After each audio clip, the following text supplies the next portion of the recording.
Inside Out production of Dreams is getting closer to its release. But did you catch all the Easter eggs and hidden details in the latest trailer for Pixar's newest series?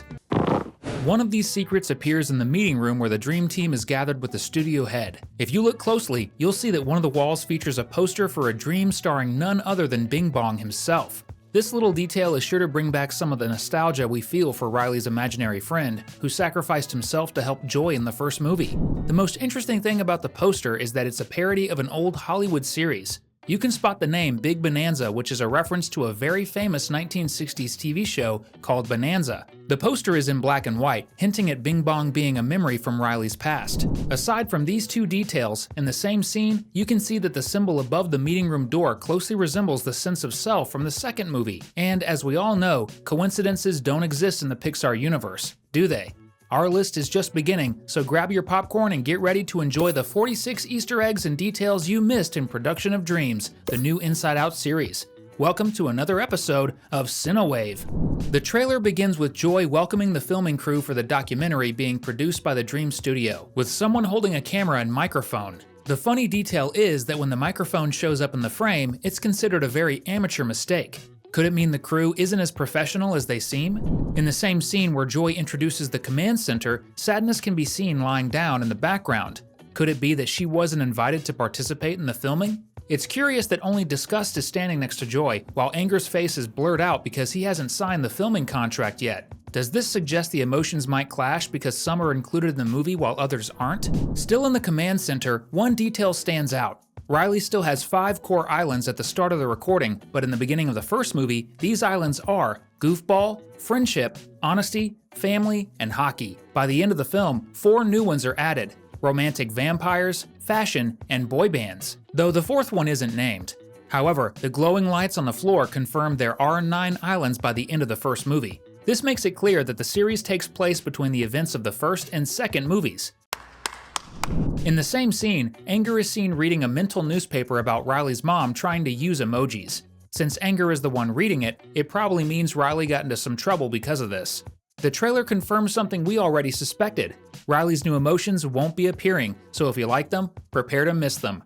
The trailer moves on to Joy holding 2 memory orbs in her hands. These spheres are a mix of fear and Joy explains that some of them need to be sent for calibration in the dream world. But why does this happen? We'll find out on December 11th when the series is released. Please don't learn! The colorful little creatures working at the studio are called Dreammakers. That's how the trailer's narrator refers to them. The protagonist of the series is Paula, a director of fun dreams. Her office contains some interesting details. In the background, you can spot a pillow with the face of the colorful unicorn, probably because she created that dream. You can also see that she has 6 Joy memory spheres displayed on a shelf nearby. The trailer moves to the studio entrance, where a security guard seems to stop an actor dressed as a giraffe. In the background, there's a poster that seems to show Riley with a very strange looking face, hinting that she might dream about having facial issues. In the same scene, a Dreammaker is seen carrying a giant lipstick to one corner. This might suggest that Riley is thinking about makeup or even her first kiss.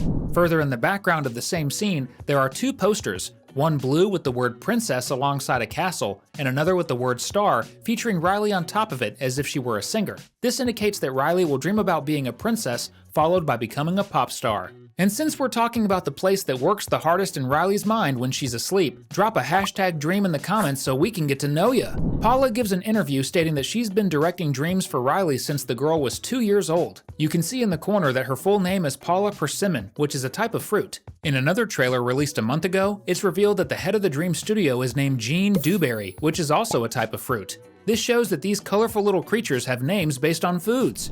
In the same interview scene with Paula, you can spot that she's wearing a polka dot scarf resembling Riley's memory orbs. In the background, Paula has 3 awards featuring a moon and stars. Let's call them Dream Awards. This means Paula is highly celebrated in her field. The unicorn from the first movie appears saving Riley in a dream where she loses her ice cream. Riley feels sad until the dessert transforms into a giant ice cream cone. We know this unicorn will show up in many of Riley's dreams in the future. The trailer shifts to chaos as Riley is about to fall asleep on the couch before bedtime. When this happens, the studio plunges into complete disarray because they're not prepared. That's what happens when you fall asleep out of schedule. Are you saying I'm stupid? In the same scene, you can spot a Dreammaker shaped like a blue dog. We'll discuss him later. Could this mean Riley watches Bluey? That night, Riley is set to dream of being a princess. We see her lying on her bed in a gown, about to enter a magical world. Could it be a pleasant dream? In the same scene, you can spot a teddy bear by her side. The trailer moves on to showcase the directors of the genre departments, where each director oversees a specific type of dream. Zach is the director of comedy. His office features 2 joy memory spheres, just like Paula's, and a poster for a dream about juggling dolphins. He also wears an accessory on his face that makes him look like Mr. Potato Head from Toy Story.